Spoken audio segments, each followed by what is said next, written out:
parce qu'il commençait déjà à défrayer la chronique, mais moi personnellement je savais pas qui c'était quoi. J'en avais entendu parler, mais et quand il est arrivé dans le vestiaire, on a compris qu'il allait se passer quelque chose. Defer me dit, j'ai une équipe, elle ne marche pas, et pour nous, l'OM, c'est capital, pourquoi vous viendriez pas? L'OM, grande marque, le public marseillais inimitable, la région sublimissime, c'est un centre culturel, c'est une ville de métissage, ça a été la première ville, j'allais dire presque au monde, à fréquenter toutes les religions dans un même espace. Seulement, quand tu prends un club comme ça, de cette importance-là, t'as des devoirs énormes. Il faut pas le faire si c'est pas pour les amener tout en haut. Mais t'as pas le droit, laisse tomber. Si tu me proposes de faire du théâtre pour jouer la puce à l'oreille, je m'en branle. Mais si tu me demandes de jouer Vol au-dessus des nids de coucou pour remplacer Nicholson, putain, là c'est vendant. Là tu me fais envie. Après on avait fait la finale de la Coupe de France au parc contre Bordeaux, le fameux match où Gigi met son lobe là.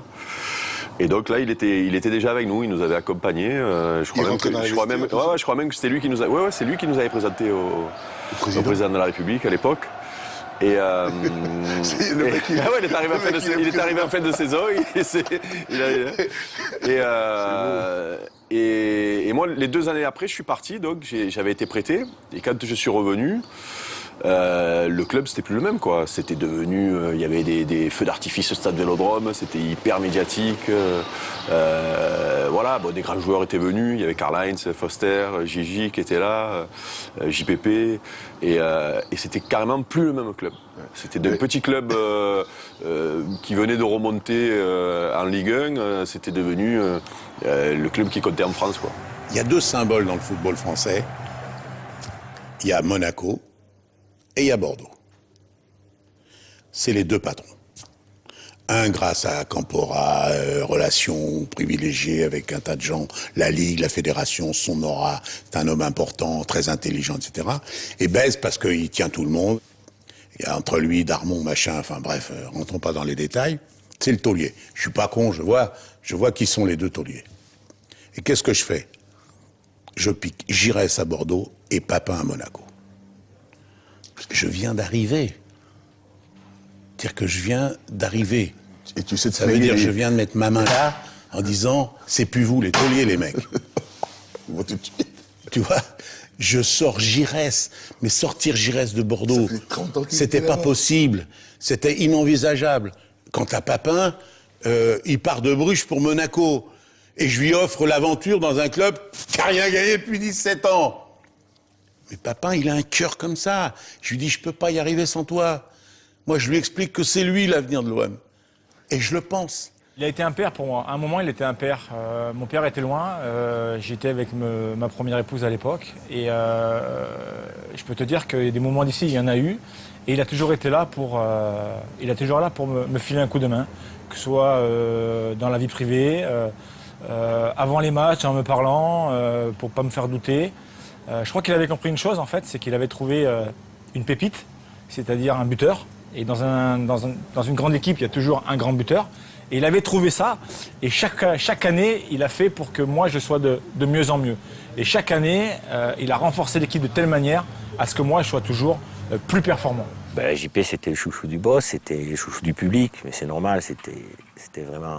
JP est un grand joueur. Bon, c'est vrai qu'au départ, on a eu quelques petits accrochages parce que JP est vraiment le prototype même du buteur.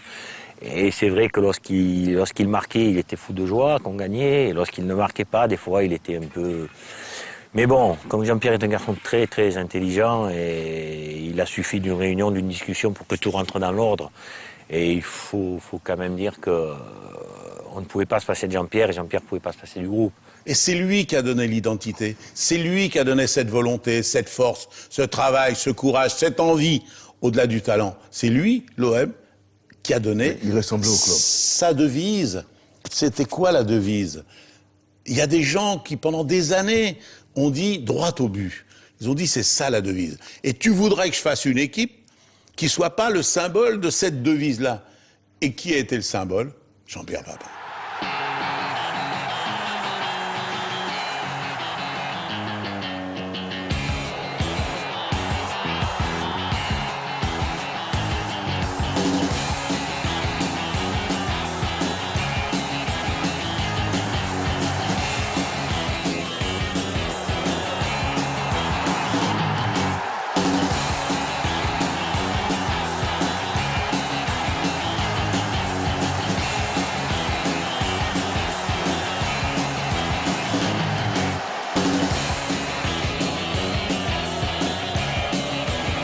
était tellement hallucinant dans sa manière de frapper qu'un jour, je me suis levé, je dis, Jean-Pierre, apprends-moi. Hein.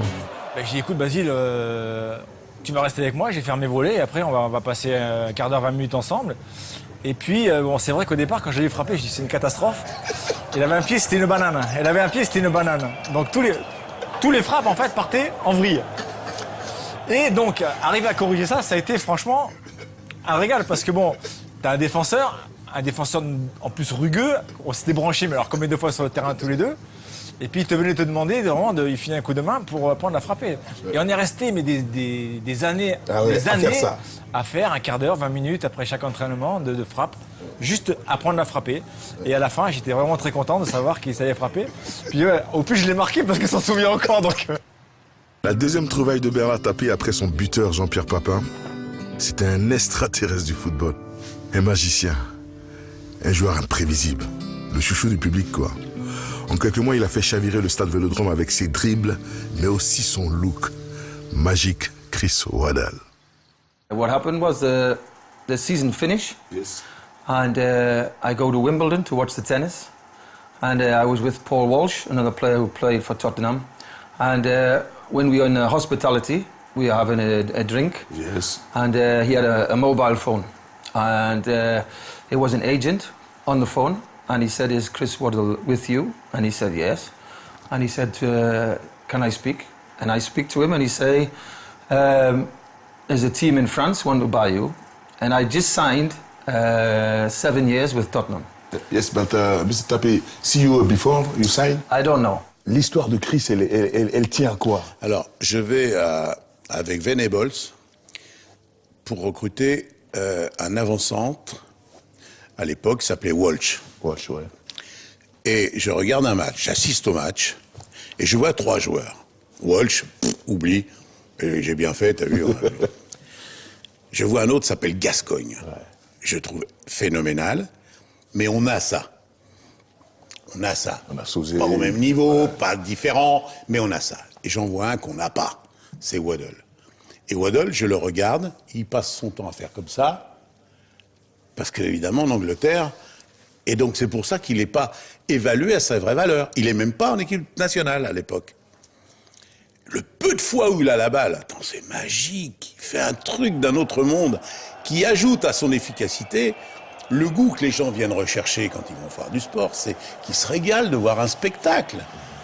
Et donc, voilà pourquoi je repars avec Waddle. Then after 2 weeks, I arrive in Marseille. It cost £4.5 million. And when I arrive at the airport, very expensive. I was the 3rd expensive player after Maradona, Hullet. Then there was me. And when I come through, nobody say, Waddle. Everybody just... And then when I go to my baggage, and it comes round under the thing, I go down to my baggage, and all these journalists go, oh, and I say, oh, now I know they know who I am. And they start talking, and they say, you are looking forward to playing in the Velodrome? Yes. And I said, yes. And then they said, and tonight? And I said, why tonight? And then they said, what song will you sing tonight in the Velodrome? And I said, what song? And then they said, what song will you sing? And I said, sing. And they said, you are the singer out of Pink Floyd. So my confidence had gone from here to here. Tapie a expliqué comment il a recruté Chris. Mais bon, toi, tu parlais un petit peu anglais. J'étais seul à parler un peu anglais. J'étais le seul à parler un peu anglais dans le groupe. Tu as eu une affinité très très vite avec lui.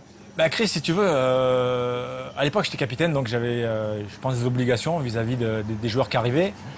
Et quand Chris est arrivé à l'entraînement, que j'ai vu qu'il repartait à l'hôtel, j'ai appelé le boss, je lui ai dit, écoute, je vais le prendre 2 mois à la maison, le temps qu'il trouve sa maison. Et je vais essayer de l'intégrer le plus vite possible. You know, for 3 months, some of the players never speak one word English to me. And when I come out the changing room or the shower, Yes. then we sit like this, and then he'll say, and do you like France? Yes. And I say, you speak English? And they say, a little. And then everybody always say, a little.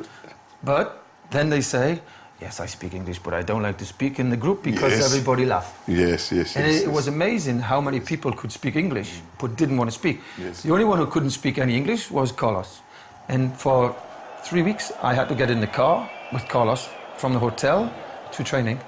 I couldn't speak no Portuguese, and he could speak no English. He would be driving, Yes. and he would say,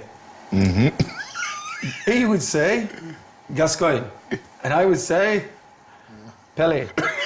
He would say, then he would say, Bobby Charlton, and I would say, Jairzinho. And this is how we spoke. We didn't say any words, just player. Oh, He say a God. player, I say Oh, player. And this was how we spoke for 2 weeks. He say a Brazilian player, I see English player, and this was it. Très vite, on a réussi à avoir des affinités, à parler. Il a commencé à parler un petit peu français, par quelques mots. Il a perdu les 3-4 kilos qu'il avait en trop. Et après, il les a rendus fous. Il les a rendus fous. Tellement qu'ils étaient tous coiffés de la même manière après. Il les a rendus fous parce que sur un terrain, c'était un monstre, quoi. C'était un joueur magique, toujours fair play, jamais un mot de travers, jamais un coup, voilà, quoi. À l'heure du coup de sifflet, Chris était là, était sur le terrain, c'était vraiment un personnage merveilleux. Il était capable de faire tourner un match à n'importe quelle seconde. Et en plus, il avait ce don de tout dédramatiser. Quand il rentrait sur le terrain, on n'avait pas l'impression qu'on allait faire un gros match, quoi. On regardait Chris, il était toujours désinvolte, toujours il rigolait, toujours il chambrait. Et c'est vrai que ça fait du bien de voir des garçons comme ça.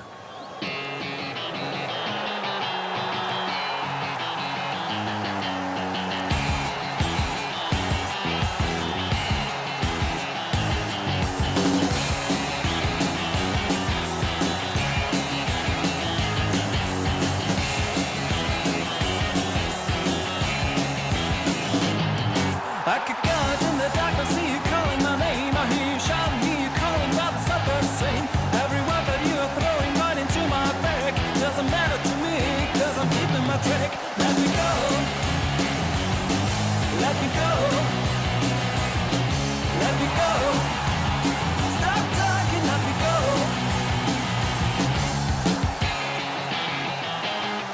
Our time together always ended up in war. Every whisper made you jealous, ended from the start. It is nice to see you shouting out for throwing me out. No excuses, but this time it's gonna be the last. Yes, I remember the song, Kulu Se Mama, Saga Saga Dance. I still don't know what it means. Kulu say mama, saga saga dance. Kulu say mama, yeah. I had to dress up with a bowler hat, John Steed, and with the umbrella. And I always remember we make the song, and after I think, oh no, this is going to be one of the worst songs. But it was very popular, and a lot of people bought the song. And in France, it was very popular. So, Yes. but I still see now people, you know, when I'm out and people have their mobile phones, and they go YouTube, and then they play the song on the YouTube, and you can hear it in the pub or wherever. And listen, people say to me, "Why do you make song? Why do you do this?" Because it's a bit of fun. Yes, and it's very you know, when you nice. get old, you look back and people say, "I didn't want to look back and say I could have made a song and sing and go on the television and do things." I thought, it's no problem. You know, if people want to talk about it now, it's 20 years ago, and people still talk to me now about songs. And I think, it's not a problem. But I just wish I had understood the words.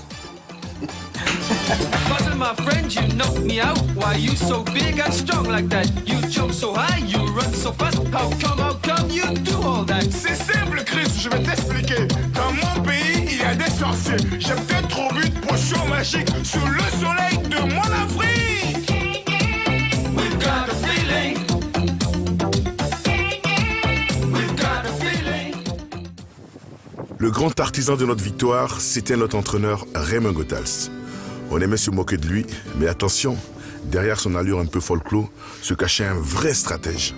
Le foot, c'était toute sa vie. Et puis, il avait une drôle de relation avec Bernard Tapie qui n'écoutait pas toujours. En fait, le coach n'en faisait qu'à sa tête. D'abord, il m'a dit, si tu élimines Milan, tout est bien, il m'a dit.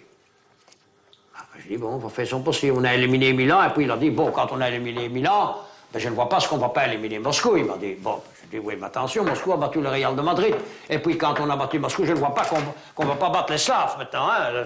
Et voilà, voilà exactement, c'est ça l'OM, c'est ça le président de l'OM.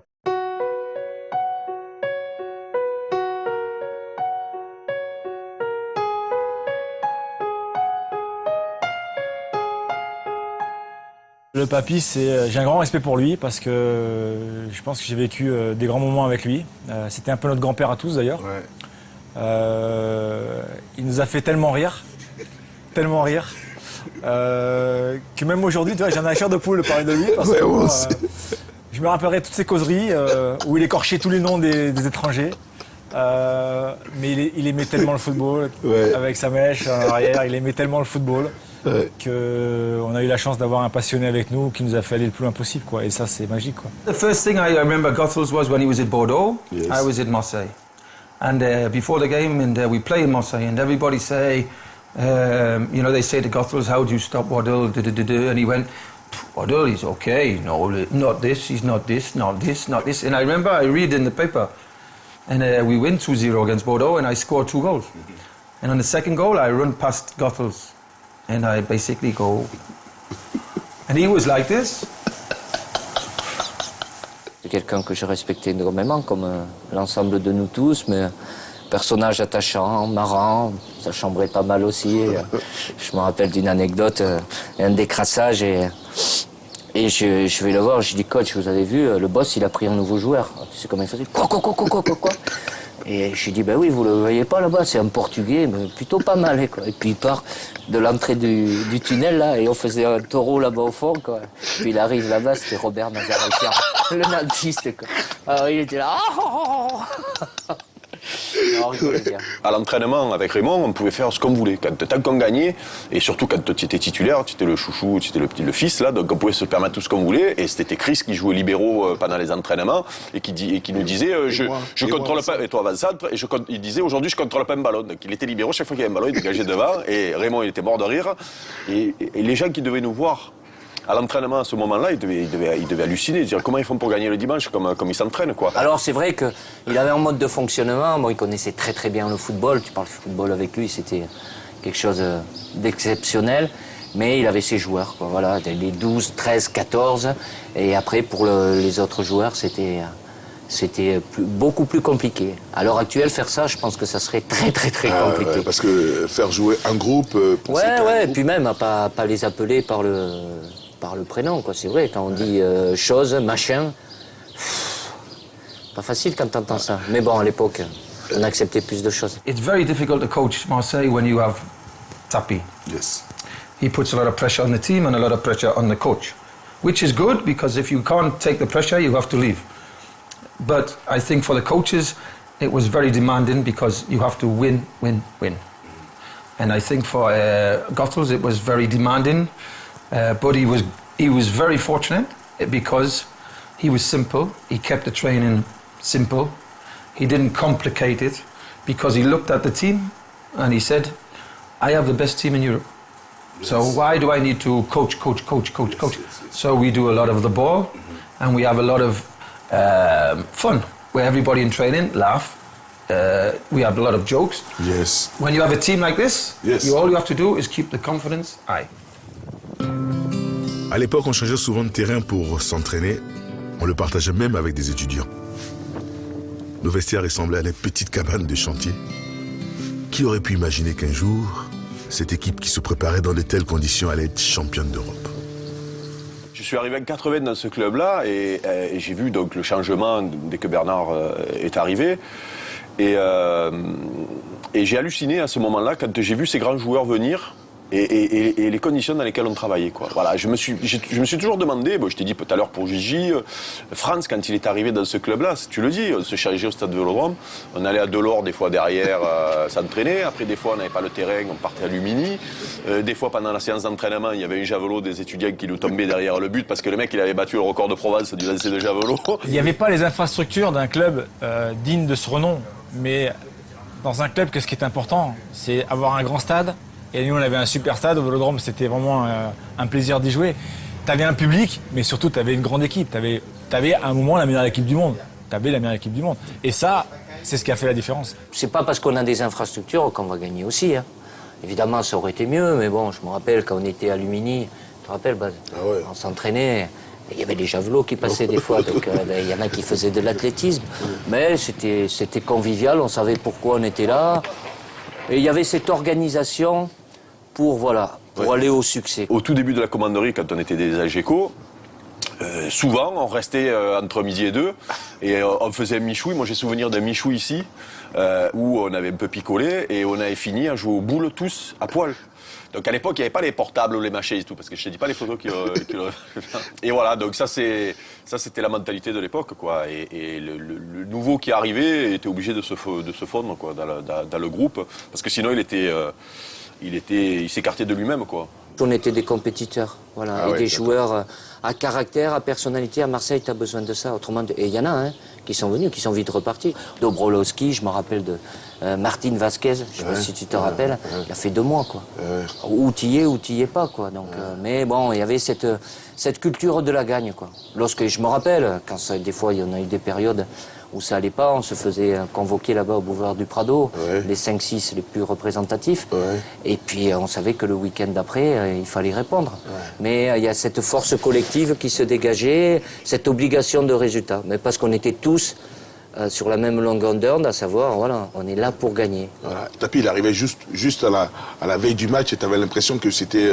Ah ouais, c'était branle-bas de combat. Quand il débarquait, c'était une électricité, il arrivait... à 2000 volts, des fois il venait dans la semaine, mais pas souvent, mais lorsqu'il était là, voilà, il dégageait, c'était un ouragan. La motivation dans le football, c'est probablement la chose la plus dure au monde. Pourquoi? D'abord parce que les joueurs n'ont pas besoin de la même chose en même temps. Or, les causeries d'avant-match où tu as 20 abrutis qui sont comme ça, en train d'écouter un mec qui leur explique que ce match-là, il faut le gagner. Sous-entendu, tous ceux d'avant, tu pouvais les perdre, et les futurs, tu peux le perdre aussi. Le seul match important, c'est ça, c'est du cinéma, ça. Ça fait que dalle. Ce qui fait, c'est quelle relation le joueur a avec l'événement. Tout le reste, ça n'existe pas. Le football est le seul sport en équipe qui est un sport individuel, parce que les carrières sont individuelles. Ouais, c'est vrai. Ma première rencontre en tête-à-tête avec Bernard Tapie, c'était dans son bureau à Paris. J'étais en train de quitter Auxerre pour le Paris Saint-Germain. Et pour me convaincre à signer à Marseille, il a fait très fort. Il a commencé par me dire que j'étais un bourrin, un mauvais relanceur. Il m'a piqué dans mon orgueil. Et puis j'aimais la folle ambition qu'il avait pour son club. Je me pète les croisés. Je me fais opérer en revenant de Bari. Et donc je reste 6 mois sur le carreau. Et à la reprise en janvier de la saison d'après, donc on va en Israël faire un match amical et Raymond me fait jouer, profite un petit peu pour me faire jouer parce que j'avais pas eu l'occasion depuis le début de la saison de jouer un petit peu et ça se passe pas trop mal en plus. Je suis plutôt content de moi, mais bon. Et à la mi-temps, il y a Bernard Tapie qui descend dans la vestiaire, qui attrape Raymond et Jean-Pierre Bernès, et qui lui disent « Ouais, sortez-moi d'Imeco, il est cuit, je savais, probablement, ça sert à rien, faites rentrer le petit... il y avait Jean-Christophe Marquet à l'époque qui était avec nous. Faites rentrer le petit Marquet et tout, probablement Eric c'est bon, il est mort pour le foot, c'est plus la peine d'insister. Voilà. » Donc moi je la connais pas l'histoire à ce moment-là, tu vois, donc je crois que Raymond me fait finir le match en plus, têtu comme il était, et 2 mois ou 3 mois après, il y a un match contre Auxerre au Stade Vélodrome. Il y a eu des hécatombe, il n'y a plus personne. Il y avait, à l'époque, il y avait Fugier Baïs qui jouait dans les couloirs. Il y avait une hécatombe, il n'y avait plus personne. Même le gardien du stade, je crois qu'il était blessé, obligé de me faire jouer. Et donc, à l'époque, à Auxerre, il y avait Cocard qui jouait dans le couloir droit international, qui faisait la misère, quoi. Et donc, je n'avais pas joué depuis 9 mois à ce niveau-là. Et je fais... je commence par faire une boucherie, bien sûr, pour que notre ami Coq se tienne tranquille. Et après, on fait un super match, on gagne 2-0, je crois. Et c'est vrai que je fais un super match. Et donc, je suis sur la table de massage à la fin du match. Je me souviens parce qu'il y avait Robert Nazaretia, il y avait les kinés, les docteurs, enfin, il y avait tout le monde. Et Bernard rentre dans la salle de soins, il vient vers moi comme ça, il me dit « Ah, Eric, je savais que tu allais revenir !» Je crois qu'il y avait Jean-Pierre Bernès à côté, il est parti comme ça, baissant la tête, en disant « Putain, lui, il manque pas d'air. » Je te jure, il m'aurait coupé la jambe 3 mois avant. Ah, ça, c'était le boss, ça. C'est un personnage, on l'aime pas, c'est quelqu'un qui a du charisme, qui passe très bien avec les médias, donc voilà, il était omniprésent, pas que dans les médias, même dans l'équipe et autour de l'équipe aussi, quoi, donc, mais tu te rappelles bien, ça arrivait souvent qu'il soit plus excité que nous avant le match, quoi. C'est juste s'il n'allait pas rentrer et jouer, quoi, donc voilà, il dégageait ça, t'étais obligé de te bouger le popotin. Bernard, je crois que c'est ce qu'il symbolise, c'est un coup de fil à 4 heures du matin quand il a pensé à quelque chose. Je crois que Bernard n'avait pas confondu le jour et la nuit. C'était un président qui était très calculateur, qui était très proche de nous. C'est vrai, c'était un président qui était relativement exigeant, mais bon, je crois qu'il nous mettait aussi dans les meilleures conditions pour être champion de France, pour gagner la Coupe de France et gagner la Coupe d'Europe. Ce qui était pour lui vraiment son bol. In Marseille, we see how he can be very generous. We can see how he can be very strong and very direct. He wanted to win. I could see in the changing room, when he came in the changing room, you know, many players were very weary of him, very, yes. And he had this around him, this arrogance or power. Alors c'est vrai que le boss avait des méthodes un peu spéciales, pourtant ça n'a pas marché avec un joueur que j'aimais beaucoup, avec qui j'ai débuté à Auxerre, Eric Cantona. Et Cantona, pour nous, c'était au centre de formation à Auxerre, c'était le joueur le plus fantastique. Oui. C'était la star parce que. Mais chez nous aussi quand il arrive. Mais pourquoi? Parce que en plus, Cantona, quand il est au centre, il nous parle de la génération, parce qu'il a vécu la génération Scoblar, Madison et tout. Son rêve, c'est de partir à Marseille, c'est de réussir à Marseille. Et nous, c'est parce qu'il est du coin. C'était le meilleur de notre génération. Parce qu'il est du coin. Et il part à Marseille et il n'arrive pas. C'est le premier joueur avec qui vraiment t'as pas d'atome crochu, quoi. Si. Mais la première année, ça se passe bien. Oui, mais il jette son maillot. Mais c'est fini. Et c'est fini. Mais pourquoi il jette son maillot? Parce qu'il a fait le mauvais garnement qu'il avait l'habitude de faire avec Giroud. Et avec moi, c'est interdit. Il jette son maillot, je lui dis, tu le mettras jamais plus. Voilà. Si, c'est intéressant, tu tournes là. Ouais. Si j'agis pas comme ça, qui y a en face? Gérard Gilly, entraîneur de 3D. Il est en face d'un des meilleurs footballeurs de son époque. Une des plus fortes personnalités. Tu m'expliques comment je tiens l'équipe, moi, et comment je soutiens Gérard Gilly, si quand le mec jette son maillot par terre, parce que l'entraîneur le sort dans un match amical, je le laisse faire. Mais c'est injouable. Si j'ai pu obtenir de vous, après, tout ce que j'ai pu obtenir, c'est-à-dire le meilleur de vous-même, c'est pas autre chose. C'est parce que vous saviez que j'allais aller au bout. Parce que j'ai montré que j'allais au bout, meilleur joueur du monde ou pas, où il se plie à la discipline du collectif et pas sous la forme de la gendarmerie parce que tu arrives en retard à l'entraînement. Je m'en fous, parce que tu sors en boîte. Mais Cantona, il n'a pas tous les droits. Il est un grand footballeur, à ce titre-là, il faut le respecter. J'étais heureux de le recruter, on a payé le prix qu'il valait, il s'est pas plié à cette discipline collective, il part. Voilà. À Marseille, il fallait accepter la méthode tapis. Pas le choix. Même si dépassait un peu les limites. Son créneau, c'était la gagne à tout prix. Pourtant, même avec la meilleure équipe, il lui manquait encore quelque chose pour rivaliser avec les grosses écuries. Après la main de Vata, tu dis, je sais comment il faut gagner la Coupe d'Europe. Mais dans la tête de l'effort... Ils n'ont rien compris, mais parce que c'est des abrutis. Non, c'est pas des abrutis, c'est qu'ils vont au plus simple. Ils vont au plus simple. Quand Tapi dit, j'ai dit pire, j'ai dit, j'ai compris, ça m'arrivera plus. Point. Bernard est un garçon très intelligent, c'est un chef d'entreprise, il sait analyser les choses, il sait faire la part des choses. Et c'est vrai qu'il a eu le sentiment après Lisbonne de s'être fait un peu endoffer. Mais bon, je crois qu'il a eu cette réflexion qui voulait tout dire, qui rentrait dans la maison des grands et qu'il allait devenir grand. Et la décision que j'ai prise, c'est de prendre un mec qui allait m'assurer le prestige que mon club n'avait pas. Qu'est-ce que j'avais comme handicap? Marseille, européen, méconnu. Ouais. Donc je prends Beckenbauer. Et ça a tout changé. Quand Beckenbauer arrivait dans les vestiaires avant un match de Coupe d'Europe, bonjour monsieur, c'était le Kaiser. On regardait l'ancien capitaine de l'équipe d'Allemagne, vainqueur et de la Coupe du Monde, et des Coupes d'Europe, etc. Donc tu prends... je me paye le prestige du club qui n'avait pas. Cet homme m'a marqué parce que tu te souviens la classe, quoi. Il arrivait le matin, il allait saluer la lingère, il allait saluer tout le monde, il passait dans le vestiaire, saluait tous les joueurs. Et il a toujours gardé la classe, quoi. Bon, des fois, il a halluciné, c'est clair, mais toujours fidèle à lui-même. Même quand il a été obligé de prendre un peu de recul parce que ça s'est mal passé avec le boss, il a toujours été top niveau, quoi. Voilà, c'est une grande rencontre de ma carrière. Mais ça a permis malgré tout de faire venir des joueurs top niveau, quoi. Voilà, ça devenait un club qui comptait en Europe. Il y avait de l'ambition, de toute façon, elle était claire de Tapie, c'est d'être champion d'Europe. Champion de France, c'était une normalité, c'était normal, il fallait l'être. Mais c'était d'être champion d'Europe. Bon, entre l'équipe de 90 à Bari, 92 et 93, c'était pas les mêmes. Hein. Et même sincèrement, c'est peut-être pas celle la meilleure ou la plus douée en 93 qui a été champion d'Europe. Mais bon, c'est comme ça aussi. Il changeait pas mal. Hein. Il changeait 30-40% de joueurs chaque année, mais il reprenait des mecs avec l'état d'esprit, le mental. Ici, si t'as pas de mental, tu te fais broyer. Je crois que Tapie avait tout compris. Dans ces époques-là, il n'y avait pas encore la loi Bosman, donc il fallait pratiquement tous les meilleurs joueurs français et 4 super étrangers.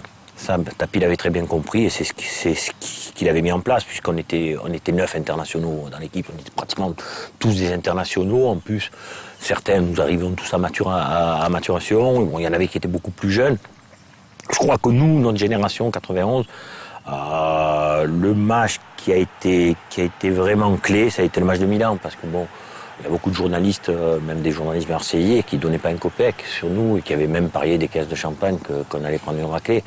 Et je crois que lorsqu'on est allé faire ce match de Milan et qu'on a inversé la tendance à Marseille, je crois que là, on a vraiment pris en considération Marseille, parce que jusqu'à présent, on régnait sur le championnat. Et là, on venait de passer un cap, on venait de franchir le cap Europe. La finale perdue en 91 à Bari devait être le match de ma vie. Ça a été une très grosse déception. En 93, je me suis dit que cette finale était un match comme un autre. En fait, le vrai truc, c'est que nous avions une énorme confiance en nous. Je sentais qu'il ne pouvait rien nous arriver. Cette finale, c'était la nôtre. Dans la préparation, c'était le Club Med. Hein. On avait tiré les enseignements de ce qui s'était passé 2 ans avant. Donc on s'était retrouvés dans un hôtel ouvert. On faisait des buffets dehors. Il faisait beau en plus, ça rappelle. Donc on mangeait buffet, ça faisait un peu Club Med. Et voilà, on a déconné parce qu'il y avait une équipe de télé qui nous avait filmé pendant tout le séjour. Donc on déconnait, il y avait Roger Zabel, tu te rappelles, lui balançait des seaux d'eau. Chris est arrivé. Chris est arrivé, il est venu passer quelques jours avec nous. Moi j'ai même souvenir dans le bus en partant prendre l'avion pour l'Allemagne où je t'avais brûlé le journal et on avait failli se bastonner dans le bus parce que tu lisais le journal, je t'avais brûlé le journal. Fait bon. Et là on avait pris cet hôtel qui était assez loin d'ailleurs. Très loin. Très loin, très loin. Je sais pas combien, pas loin d'1 heure pour aller au stade. Oh là là là là. Non, on était bien, on était décontractés. Je me rappelle même le matin du match parce qu'il y avait la présence des journalistes de TF1. Mais c'était impossible. Il y a des seaux d'eau qui partaient du haut de l'étage. Non, mais c'était décontracté. On savait qu'on avait un grand match, mais même le midi... Bon, la causerie un peu plus, ça s'est un peu plus tendu, il y avait moins de rigolade. Mais le groupe vivait bien parce qu'on est resté là-bas. Ben, les mises au vert, c'était longue avant. Hein. On y a dû arriver 4 jours avant ou comme ça. 4 jours. Mais on restait là. Ce qui est bien, c'est quand tu vois qu'un groupe qui vit, on mangeait, puis on restait à table pratiquement tous à discuter, à parler de plein de choses. On n'était pas tous amis et pas tous... tous différents, mais voilà, on était bien ensemble. Donc on était concentrés et décontractés. Je te rappelle qu'il disait ça. Et non pas contractés et déconcentrés. Voilà, bon, il faudra traduire peut-être, mais... Il y a 2 mots essentiels dans le football. Il faut jouer relax et concentré. Et 9 footballeurs sur 10 sont mis dans des conditions psychologiques qui font qu'ils sont déconcentrés et ils sont contractés. Il paraît que tu faisais une petite sieste avant le match. Ce qui s'est passé en fait, c'est que la veille du match, j'ai fait, on va dire, une nuit blanche, quoi. J'ai dû me coucher à 5h du matin. Et notre cher ami Jean-Pierre Bernès, qui traînait dans le coin, débarque à 3h du matin dans ma chambre, il me dit mais c'est pas possible. Donc il me met un petit truc, tu vois. Et ouais, donc je me suis couché à 5h du matin et il y avait quoi? Il y avait 1 heure de bus, 1 heure de bus, 1h30 de bus. 1h30 de bus, tu vois, c'est pas mal. Donc je me suis fait mon petit sieston dans ce bus. Avant la finale. Et soi-disant que Bernard Tapie, s'est mis à côté de moi, il m'a regardé, genre 2 minutes, en disant c'est pas possible, il dort le mec. Bon.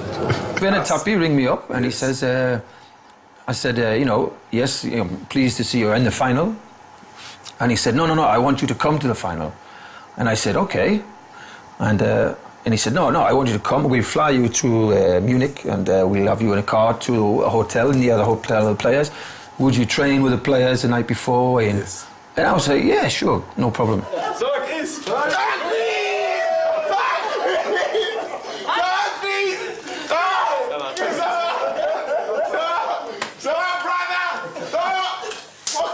Strange because it's a final. Final is very important. Yes. So it was. You come to make training. We have to be with us. Very strange. Very strange. Very strange. But he said, look, you know, and he kept saying to me, do you think we win? Do you think you win? And I said, you win. And I said 2-1. And he said, no, I'm not sure. It's Milan. And he said, this team is a good team, but it's not Mose and Papan, and it's a good team.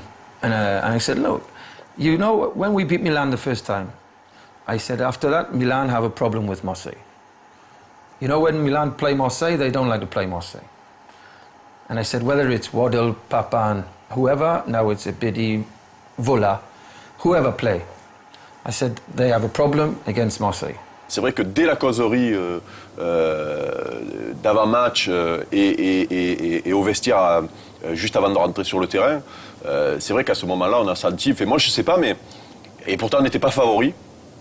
J'ai senti qu'il allait se passer quelque chose parce que voilà, on s'est retrouvé dans le tunnel à côté de ces mecs qu'on avait joué 2 ans avant, qu'on avait battu, enfin qu'on avait éliminé, et où je me souviens de l'entrée à San Siro où je voyais Gullit, il faisait 4 mètres à côté de moi, et Richcard pareil, et malgré tout on les avait bougés. Et là par contre je les voyais comme nous, quoi, comme nous, voire des fois je me sentais, enfin je sais pas, et quand on est passé à côté de la coupe là en rentrant, là, j'ai senti qu'on allait les taper. Et qu'il ne pouvait rien nous arriver, quoi. Et voilà, des fois tu sens, quoi. Il y a une force. Ce match-là se gagne dans le tunnel.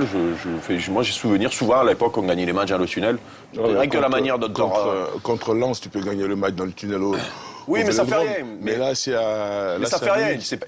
Même pas parce que tu as mis la pression sur l'adversaire, parce que tu t'es rassuré en les regardant, quoi. Et voilà, moi je sais que voilà, souvent on le faisait. Tu te rappelles, on faisait un peu de l'intox dans le tunnel, on regardait les mecs dans les yeux, ou on leur disait des trucs. Voilà, et là c'était ça. Voilà, on regardait notre adversaire. Toi, tu faisais pas ça. Toi, tu étais un gentleman, tu disais bonjour à tout le monde, tu demandais des nouvelles de la femme et des enfants, c'est ça, ouais, je te connais, toi. Non, dans le tunnel, déjà, on commençait, le match commençait. Même si on était tendu, et même si j'ai eu peur, la veille, je crois que j'ai mal dormi. Le matin, je sais pas si j'ai bien mangé, mais par contre, dans le tunnel, je savais qu'il ne pouvait rien nous arriver, quoi. L'image qui me reste, il y en a plusieurs, mais c'est vrai que lorsqu'on se retrouve dans le tunnel pour rentrer, tu regardes à gauche, là, et puis il y avait quand même 7-8 Golgoth. Hein. Ça culminait à 1m90, entre Van Basten, Maldini, Baresi un peu moins, Tassotti, Rijkaard, Costa Curta. C'était costaud, hein. Je dis, oula, il va falloir rentrer. Bon, nous aussi, on avait quelques beaux bébés. Hein, si, quand même, si, on avait du répondant. Ouais, il y avait Marcel, toi quand même, Franck. Alain, Bokšić, bon, ça va, il y avait quand même, pas autant qu'eux. Ouais. Mais bon, c'est vrai qu'ils avaient dégagé une puissance et une masse athlétique impressionnante. Et la finale à Munich, comment tu la prépares? Comment tu la prépares? Déjà, quand tu sais que c'est Marseille que tu vas retrouver en face, comment tu la prépares? Tu nous connais tous, hein? Je vous connais tous. Je la prépare de la meilleure des manières, si ce n'est que je revenais d'un claquage au mollet et un problème à l'œil qui m'avait tenu éloigné des terrains pendant un moment. Mais j'étais tellement excité à l'idée de jouer cette finale, de vous retrouver. En plus, je savais que vous avez la trouille de moi, donc si tu veux, ça m'a arrangé un petit peu. Mais puis finalement, j'ai pas joué, j'étais remplaçant. Très déçu. Moi, j'ai pratiquement rien eu à dire, si tu veux. J'étais dans mon coin à me préparer. Capello avait vraiment bien ciblé tous les atouts marseillais. Il connaissait quelques faiblesses, mais bon, encore quelques faiblesses sur une finale, c'est très difficile à vraiment aller dans les faiblesses. Donc on a joué ce final avec Marco Van Basten qui n'avait pratiquement pas joué de l'année, qui a joué la finale. Je pense que les meilleurs ce jour-là n'étaient pas sur la pelouse. On n'est pas meilleurs, c'est ça qui... On n'est pas meilleur, non. On n'est pas meilleur. On n'est pas plus fort que... Mais on n'est pas moins fort non plus. Oui, mais on tient... On n'est pas moins fort que Milan sur la dernière finale. Oh là là, ils avaient un effectif. Mais tu sais, je vais te dire, j'ai fait 3 fois l'équipe idéale, les 2 finales. Tassotti, Costa Curta, Baresi, Maldini. Ok, attends, t'as fait l'arrière, moi je te fais la mienne. De Sailly, toi, Anglema, Dimec. Au milieu, tu avais Rijkaard. Sauzé, Deschamps. Il y avait... Non mais attends, la vérité, c'est qu'à Bari, Van Basten, il est sur un pied. Il joue sur un pied. Baresi, je l'ai tué. T'as l'air d'oublier ce que je lui ai fait. Bokšić. Chacun son tour. Ouais. Ils l'ont tué en première mi-temps. Je fais partir en permanence, je leur avais dit, Bokšić, un coup sur 2. Ouais. Parce que Baresi, c'était... c'est lui qui démarrait tout, quoi. C'était tout venait de lui. Donc j'allais pas le laisser nous faire chier. Donc j'avais dit à Bokšić, j'avais dit à Voleur, toujours sur lui. Chaque fois que vous avez un ballon, les 3 milieux de terrain, vous envoyez, vous faites un appel de balle. Il a fait 50 mètres 31 fois. Surtout le petit qui 15 fois avec Bokšić, qui allait plus vite que lui, et 15 fois avec Voleur, qui allait un peu moins vite, mais dont il se méfiait. Quand un mec, première mi-temps, il se fait 30 sprints à fond la caisse de 50 mètres, deuxième mi-temps, il est resté derrière, on n'a plus vu. Deuxième mec, ma deuxième trouvaille, si ça te dérange pas. Abedi Pelé sur Maldini. Je mets Abedi Pelé arrière droit sur Maldini qui était lié gauche. D'où il vient le corner. Avec Angloma, Bokšić. Se méfie de Bokšić, les Milanais, ils ont raison. Oh, bien joué Abedi Pelé, il rentre dans les 16 mètres. Au tout dernier moment. Corner. Une extraordinaire accélération d'Abedi Pelé. Ben, moi, le problème, c'est que j'étais loin. Ben oui, je restais en retrait, moi, sur les corners. J'étais chargé de marquer l'attaquant adverse qui restait.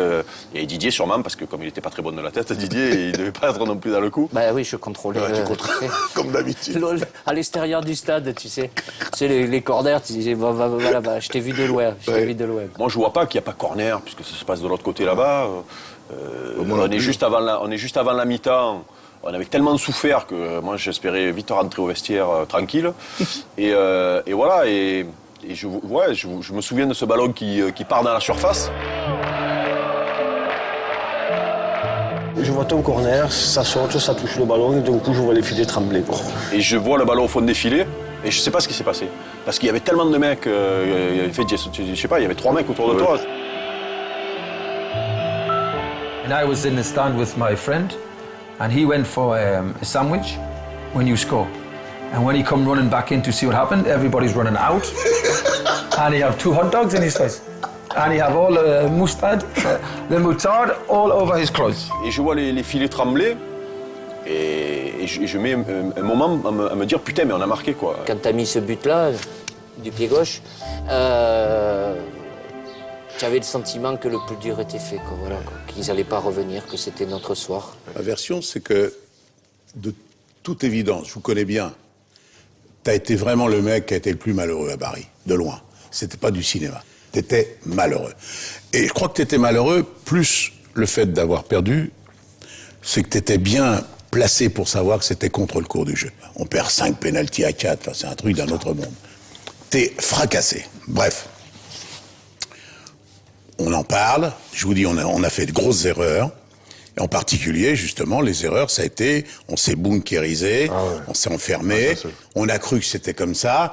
Il y a un moment, c'est là où le capitaine doit comprendre qu'il faut pas en rajouter, il faut en retirer.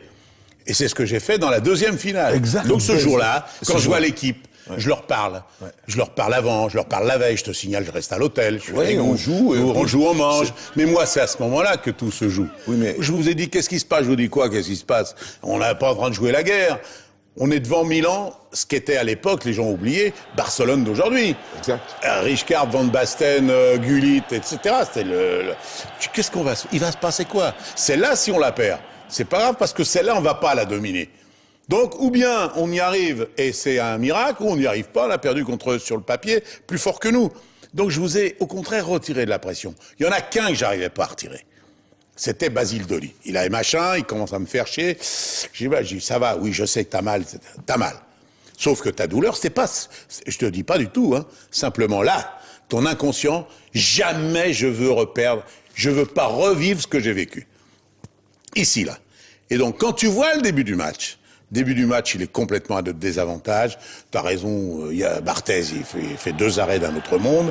Bref, on est dominé, on est en face d'une équipe plus forte que nous. Ce qui n'était pas du tout le cas à Bari, et ce qui n'aurait pas été le cas l'année d'avant d'ailleurs, quand on se fait éliminer à une finale. Mais là, on a une équipe moins bonne, sur le papier, et objectivement, elle est moins forte, moins performante. Et toi, tu veux pas, ton conscient, il est là, il a envie, ton inconscient te dit non. Premier prétexte que tu auras eu, t'as un petit choc avec je sais plus qui, tu tombes par terre, t'as mal, mais ta douleur, au lieu d'être ce qu'elle aurait été dans n'importe quelle autre circonstance, elle te dit, il faut que je sorte. Mais elle te dit pas, faut que je sorte, en fait, elle te dit, il faut que je m'en aille. Elle te dit ça, il faut, je peux plus, non, ça va, voilà. Et moi, je vois ça, parce que je l'ai vu avant même que le match démarre.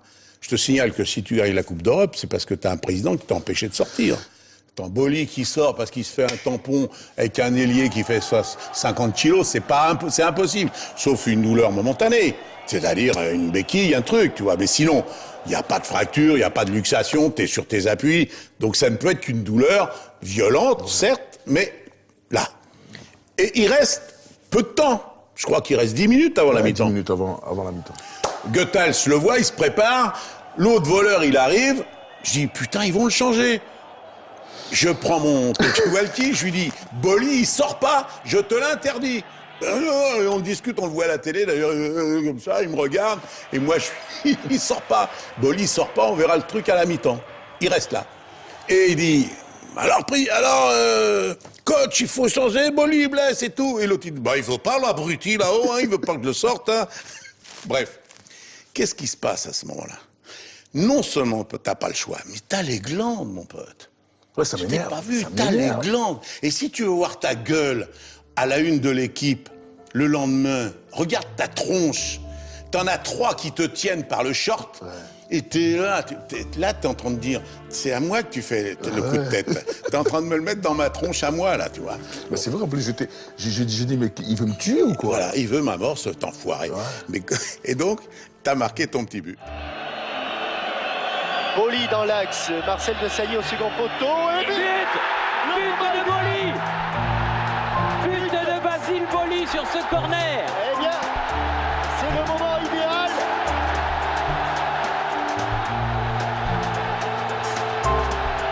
Quel coup de tête de Basile. Extraordinaire coup de tête de mon Basilou. Et c'est fini. L'Olympique de Marseille a remporté la Coupe d'Europe des clubs champions. La malédiction des 38 années est passée. Un club français a enfin gagné une Coupe d'Europe. C'est l'Olympique de Marseille, vainqueur du Milan AC par 1-0. Quelle soirée! Quelle soirée, mes amis!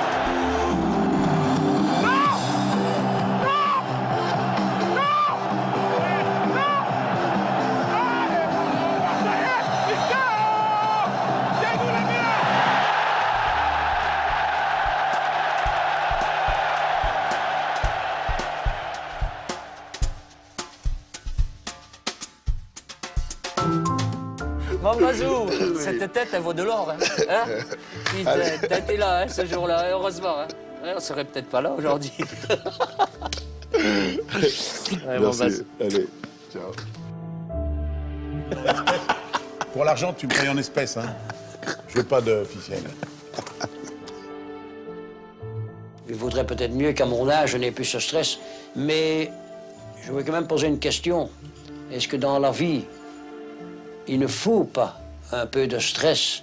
Il ne faut pas pour continuer. Si vous n'avez plus rien en vue, est-ce que vous croyez que c'est plus agréable? Moi, je ne le crois pas.